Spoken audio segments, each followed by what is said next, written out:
The power grid's been dark for 72 hours. No lights, no phones, just cold silence. Your neighborhood watch? Gone, scattered after the second night of distant screams. 2 streets over, a guy's perched on his roof with binoculars, and it's clear he's not looking for birds. The cops? They stopped answering calls yesterday. Your doorbell cam? Just a dead plastic circle now. You've got 30 minutes before sunset, and when that sun drops, the real game begins. But here's the thing, we're not going down easy. We're turning your Suburban cardboard box into a miniature fortress using nothing but duct tape, spite, and whatever's lurking in your junk drawer. Let's start with your front door. That secure deadbolt, held in place by screws smaller than a kid's pinky. The strike plate, that metal plate the bolt slides into, is screwed into soft wood trim with hardware so flimsy a determined golden retriever could kick through. One decent boot and your fortress becomes a doormat. Time to fix that. Phase 1. Reinforce. Grab your drill. Find the longest screws you have, those 3 to 4 inch monsters left over from the deck you never built. Rip out the baby screws from your lock and hinge plates and replace them. Drive those screws deep into the wall studs behind the frame. What you're doing is anchoring your door into the bones of your house. Now when someone kicks, the force gets absorbed by your entire wall. That's structure. That's survival. 3 minutes of extra resistance for 6 screws. Not bad. Next, hinges. Same deal. Use long screws. A smart intruder won't go for the lock. They'll go for the hinges. Pop the pins, lift the door, and walk right in. Unless those hinges are now bolted into wall studs. Then, they'll need a saw. And time. They won't have either. Now we barricade. That old wooden dowel from your closet, the one holding shirts from 2017, jam it from the doorknob to the floor at an angle. No dowel? Use a chair. A broom. Hell, use the decorative canoe paddle you bought at a flea market. The angle redirects force into the ground. Cheap physics, solid defense. Phase 2. Windows. They are not your friends. They're pre-installed intruder access points, but we're going to make them a nightmare. Start with duct tape. Cross every ground floor window in a grid pattern, tight and structural. Not pretty, not cute. When that glass breaks, it won't shatter, it'll web and stick together. Now any intruder gets a sticky, jagged puzzle of glass shards and tape. They bleed, they get loud, and they waste time.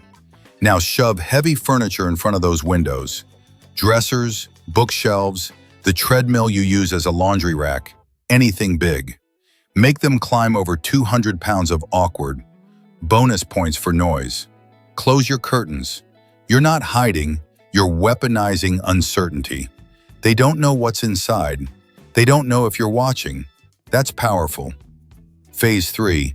Sliding doors. A joke in glass form. Most can be lifted right off their tracks. Fix that with a cut piece of wood or broom handle in the lower track. Better yet, drill a downward hole through the sliding frame into the fixed one. Drop in a bolt or nail. Now it's locked, physically. Smear the outside handle with expired mayo for good measure. Petty? Sure, but effective. Phase 4. Garage door. Most can be opened with a wire hanger in 6 seconds. That red emergency release cord? It's your weakest link. Zip tie it, tight, multiple ties. You can still break it in a real emergency, but they won't. Then unplug the opener. Now it's manual. Slow, loud, risky. Perfect. Park your car inside if you can. A 2-ton roadblock. Phase 5. Psychological warfare. No dog? Doesn't matter. Get a massive water bowl, a big chew toy, clip a heavy chain to your fence, and slap up a "Beware of Dog" sign with a picture of something that looks like it eats intruders. People hate risk. Even a 10% chance of a dog? They move on. Put giant muddy boots outside. Size 13. Looks like a big guy lives here. Maybe a construction worker. Maybe someone with tools. They don't know it's just you and your cat inside. Let them wonder. Leave a radio on. Talk radio, not music. Voices suggest witnesses. Witnesses mean consequences. Use timers for lights, random patterns. Living room, then kitchen, then off. Make it look like someone's awake and moving. That's enough to send them next door. Phase 6. The perimeter. Lay gravel outside windows and paths. You can't sneak across gravel. It's nature's alarm system. Plant thorny bushes under windows. Roses, blackberries, anything that bites. They'll cut up clothes and skin and leave DNA. That's a deterrent. Stretch a hose across a walkway. Install a fake motion sensor with a blinking light. They'll assume it works. Finally, phase 7, the fallback. Pick one room to defend. Bedroom's ideal. You're already there at night. Reinforce the door like the front.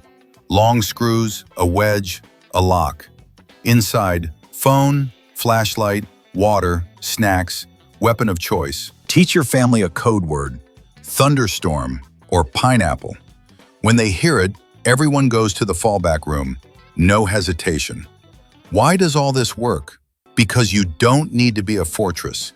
You just need to be a harder target than the house next door. Every second, every barrier, every doubt you create tilts the math in your favor. 3 minutes of resistance can be the difference between break-in and bailout. Fear, confusion, inconvenience. That's your defense.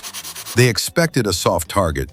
You gave them steel, grit, and a war of attrition.